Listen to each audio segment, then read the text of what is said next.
Isang mapagpalang gabi po sa ating lahat. Muli ako si Mia Sebastian and welcome to our daily devotion with Pastor Rosso Locampo. And today is November 27 and our topic is all about ano ang mensahe ng Sekarakya. So our concept is all about Sekarakya.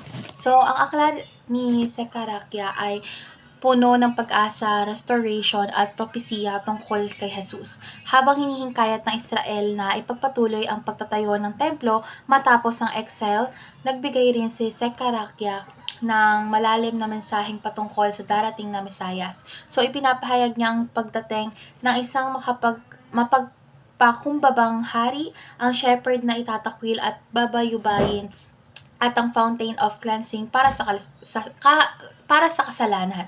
So, sinabi rin niya na maghahari si Yahweh sa buong mundo. Lahat ng ito ay natupad kay Jesus sa kanyang pagdating, pagkapako, muling pagkabuhay at magiging ganap na paghahari. So, our Bible readings for today is all about Sekarakya chapter 9 verse 9 ASND version. Magalak ka ng lubos, Zion. Sumigaw ka sa galak, Jerusalem, dahil ang iyong hari ay dumarating na para iligtas ka. Siya ay mapagpakumbaba at nakasakay sa isang asno, isang batang asno. So, dadako na tayo sa ating teachings. Yung first teaching is Jesus will come as a humble king. So, ang propesya sa Sekarakya ay nagpapakita ng hari na hindi magarbo o marahas, kundi mapagkumbaba. Hindi siya dumating sakay ng kabayong pandigma, kundi ng simpleng asno, dahil ito ay larawan ng isang hari na nagliligtas, hindi nananakot, at ito nga ang ginawa ni Jesus. Second is Jesus will be pierced on the cross. So, ipinahayag ni Sekarakya ang tungkol sa pierced one, ang Mesayas na babayubayin at tatanggap ng pagdurusa para sa kanyang bayan.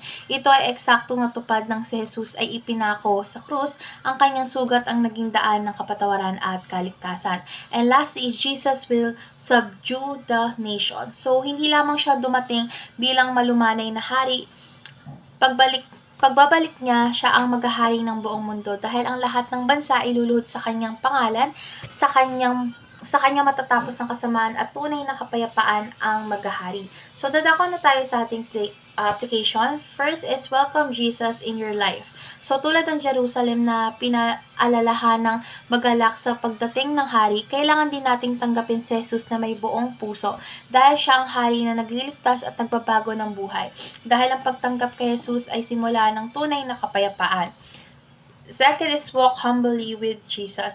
So, kung ang ating hari ay mapagpakumbaba, dapat ganun din tayo. Dahil ang tunay na pagpapakumbaba ay nakikita sa pagsunod, paghingi ng tawad at pagtrato sa iba ng may kababaang loob. Dahil ang buhay kasama si Jesus ay isang araw-araw na paglapit sa kanyang puso. And lastly is wait on God, for He is a promise keeper. So, tinupad ng Diyos ang mga propesiya ni pagkalipas ng maraming taon. So, ibig sabihin, ang Diyos ay tapat sa kanyang salita dahil kapag naghihintay tayo sa Diyos, dapat tayong maging kampante dahil hindi niya kinakalimutan ang kanyang mga pangako. So, ngayon dadako na tayo sa ating last part, which is our discussion, and our discussion talks about, since Jesus is a humble king, how shall we then live as His follower? So, for me, dapat tayong mamuhay ng may kababaang loob dahil sinusundan natin ang hari na nagpapakumbaba muna bago naghari. So, hindi dapat tayo mamuhay ng mayabang, mapagpataas o makasarili, kundi maging handang maglingkod, magpatawad at unahin ang iba.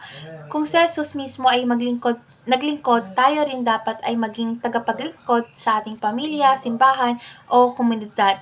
Dahil ang tunay na pag-follow kay Jesus ay nakikita hindi sa salita, kundi sa lifestyle na mapagpakumbaba at masunurin. So, natutunan ko sa devotion na ito na ang Diyos ay matapat at ang kanyang mga pangako kay Jesus ay natupad ng may perpektong oras.